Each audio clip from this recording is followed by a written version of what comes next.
Hello, Doom Scribblers. If you are friends with me on Facebook, you know that I have had no sleep.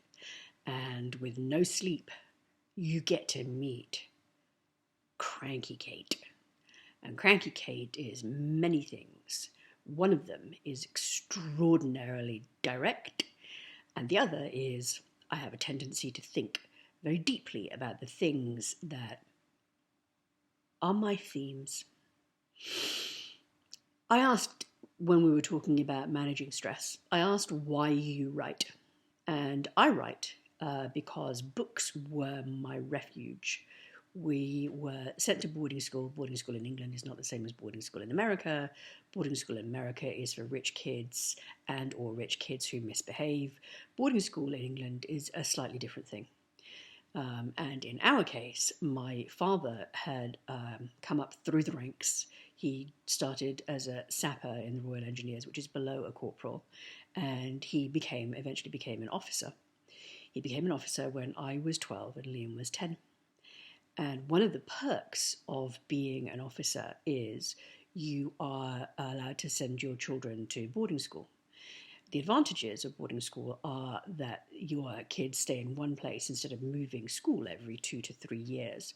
By the time I was 12, I'd been to 13 schools, which either does a great thing for your ability to connect with other people or does some terrible things for your ability to connect with other people. So we were sent to boarding school. We were not of the same class as the people. I shouldn't speak for Liam. Liam went to a different kind of boarding school than I did. I went to the first established lay Catholic boarding school for girls in the United Kingdom.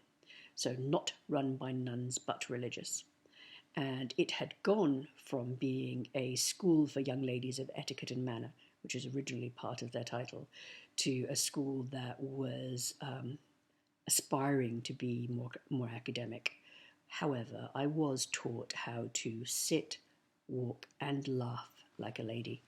When you meet me sometime, ask me how to laugh like a lady. You'll be horrified. So I went to school and I didn't fit in.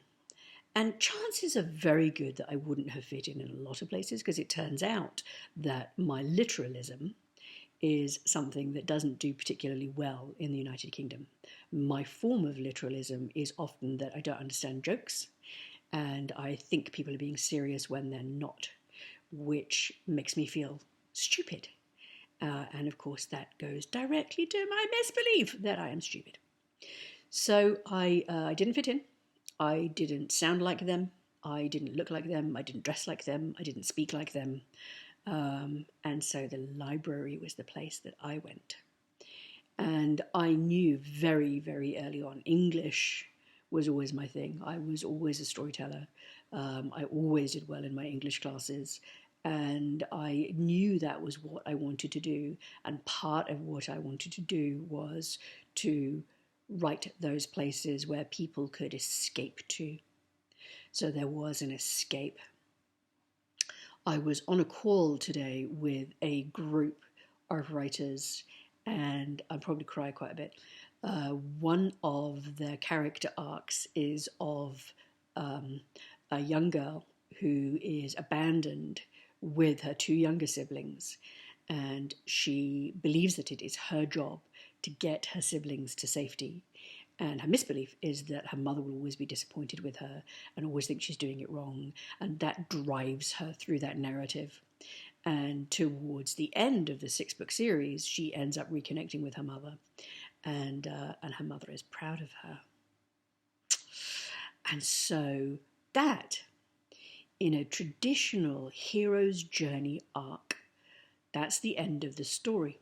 The end of the story is when the character flips their misbelief and comes to understand that what they believed about themselves isn't the truth. It is misbelief. And they get to live a different kind of life. That character still has a whole book. So after they have overcome their misbelief, the writer gets to decide what kind of hero's journey happens after that character has overcome their misbelief, which is very, very interesting. And it got us talking about why books end where they end. And the easiest to look at, because we all understand the vocabulary, is romance. Because currently, the way that romances are written, there is either a happy ending or happy for now. So HEA or HFN. And you know why? Because after the happy moment, life is hard. Who does the dishes? Who does the shopping? Who goes out and gets a job? How is this split up?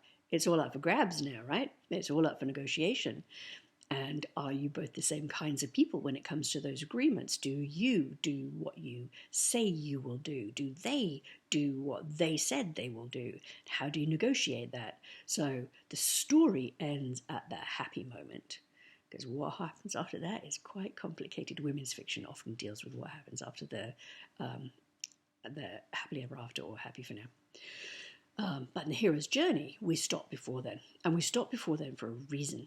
Because, and if you have read Story Genius, Lisa Cron's book, Story Genius, her hypothesis in part is that storytelling is an attempt for us to understand how to navigate the shark-infested waters of our social situations. How do we live as humans in modern society, and how do we thrive? If we can't thrive, how do we survive? If we're only just surviving, how do we hold on? And this comes up today because in addition to being cranky, I found out that a friend of a friend killed themselves this week. He was 35. Attitudes to suicide are, as most attitudes, a social construct. So predominantly in the West, suicide has historically been seen as a failing or a weakness or a sickness or disease. The Romans didn't think so. The Japanese didn't think so. There was something that could be more important than merely life. So for a Roman, honor was more important than living on. The Japanese seppuku, honor was more important than merely living on. You could not live with shame. To live with shame was worse than death. And there are people who live with things that are worse than death. And then, you know, we're going to split in the room, we're going to split into different attitudes towards suicide and what suicide means. Whether or not it can be something that is honorable, a reasonable choice, a choice. It does connect back to story, but I'm going to take a tangent. If you know somebody who is struggling, if you know somebody who has suicidal ideation, if you don't know somebody who has suicidal ideation, I think really you're not talking to them, because a lot of people think about suicide. It's not the same as planning. It's not the same as wanting to do it. A friend of mine framed this very well, and that framework was perhaps suicidal ideation has to do with not being able to cope with this, the way things are.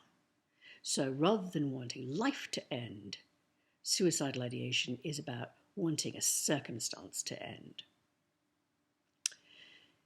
If you know somebody who is suicidally depressed, there is nothing you can do to stop a suicidal person from killing themselves. There is nothing you can do. It is not your responsibility, and it is not your fault if somebody elects to end their life. I'm going to say it again. It is not your responsibility, and it is not your fault. However, you can still be Winnie the Pooh and Piglet. You can still go and sit with Eeyore, who is chronically depressed. Eeyore is chronically depressed, and they still love him. It's one of the great messages of Winnie the Pooh. They are okay with the entirety. They do not shy away from their friend when their friend is depressed and says he wants to be left alone and says he is feeling gloomy. They are okay in themselves at being around that kind of big emotion. So you can talk to someone, you can reach out, you can be present, but you can't fix it. If your impulse is to fix someone else, then we need to talk about co-addiction, which is a whole other 10 minutes. So what's this got to do with story?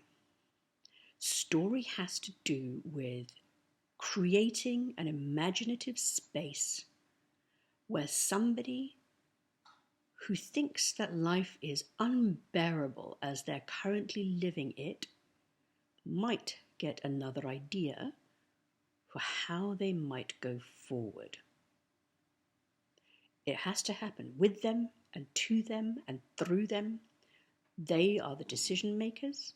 You are not the decision maker of anybody else's life, unless you've got little kids, in which case I'm really sorry, but they'll grow up.